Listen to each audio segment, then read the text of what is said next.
नारायण की भक्ति। एक बार की बात है, एक भक्त था जिसका नाम नारायण था। नारायण एक साधारण किसान था, लेकिन उसका हृदय भगवान की भक्ति से भरा हुआ था। वह रोज सुबह जल्दी उठकर भगवान के मंदिर जाता और पूजा अर्चना करता। उसके दिन की शुरुआत भगवान के नाम से होती और हर कार्य में वह भगवान का ध्यान करता। नारायण की भक्ति इतनी सच्ची थी कि गांव के लोग उसकी भक्ति के बारे में बात करते थे।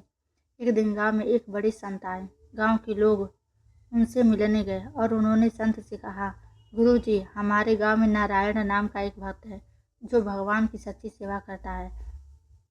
संत ने कहा, मैं नारायण से मिलना चाहता हूँ।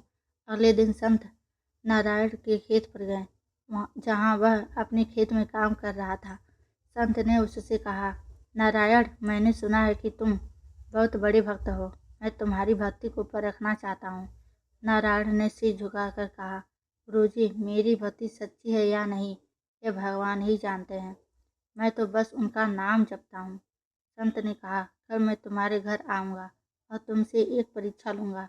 नारायण ने सिर हिलाया और संत को प्रणाम करके अपने काम में लग गया। अगले दिन संत नारायण के घर पहुँचे। उन्होंने नारायण को एक दीपक दिया और कहा, नारायण, इस दीपक को जलाकर गांव के चारों ओर घूमो, लेकिन ध्यान रहे, दीपक बुझना नहीं चाहिए। अगर दीपक बुझा तो तुम्हारी भक्ति नहीं मानी जाएगी। नारायण ने दीपक लिया और गांव के चारों ओर घूमने लगा। उसका ध्यान पूरी तरह दीपक पर था। वह एकदम भी बिना सोचे समझे नहीं बढ़ रहा था ताकि दीपक बुझ ना जाए।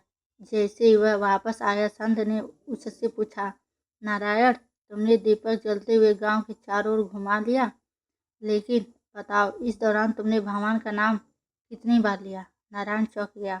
उसने कहा, गुरुजी, मेरा ध्यान तो दीपक पर था ताकि वो बुझ ना जाए। मैं एक बार भी भगवान का नाम नहीं ले पाया। संत मुस्कुराए और बोले, नारायण, भगवान की भक्ति भी ऐसी ही होनी चाहिए। जैसे तुमने दीपक को बुझने नहीं दिया, वैसे ही भगवान का ध्यान भी बिना भटके रखना चाहिए।